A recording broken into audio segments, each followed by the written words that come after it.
વધુ એક ઉમેદવારના પરિવારે ચૂંટણીમાં દારૂ નહીં આપવાના લીધા સોગંદ। ગાંધીનગર જિલ્લા પંચાયતના ઉમેદવારે ચૂંટણીમાં દારૂ નહીં આપવાના સોગંદ લીધા। કુળદેવી અને સમાજ સમક્ષ ચૂંટણીમાં દારૂ ન આપવાના તેમણે સોગંદ લીધા। અડાલજ બેઠકના કોંગ્રેસના ઉમેદવારના પતિ અને પરિવારે સંકલ્પ લીધો।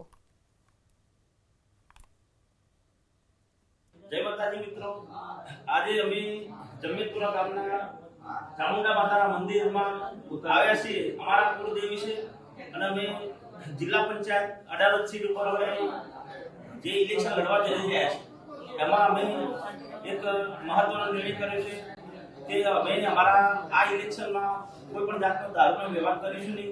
સમાજના યુવાનો જે દારૂના રવાડે ચડીને બગડે છે એ વસ્તુ ના થાય એ માટે અમે પ્રતિજ્ઞા લઈએ છીએ। હું કુલદીપ ઠાકોર પોતાની કુળદેવીની સાક્ષીએ જિલ્લા પંચાયત સીટના ઉમેદવાર એક અડાલજ ચામુંડાની કુળદેવી સાક્ષીએ સોગંદ કરું છું કે આ ચૂંટણીની અંદર અને ભવિષ્યની કોઈ બી ચૂંટણી હશે અમારા ગામમાં દારૂ વેચવામાં આવશે નહીં, અમે વેચાઈશું નહીં અને કોઈને આપવા દઈશું પણ નહીં અને અમારા સમાજનું યુવાધન સુધરે એના માટે આ પ્રતિજ્ઞા છે। સારું લાગે, સમાજ ઊંચો આવે, સમાજનું સ્તર ઊંચું આવે, વ્યસનોથી દૂર રહે, એના માટે પ્રતિજ્ઞા અમે લઈએ છીએ।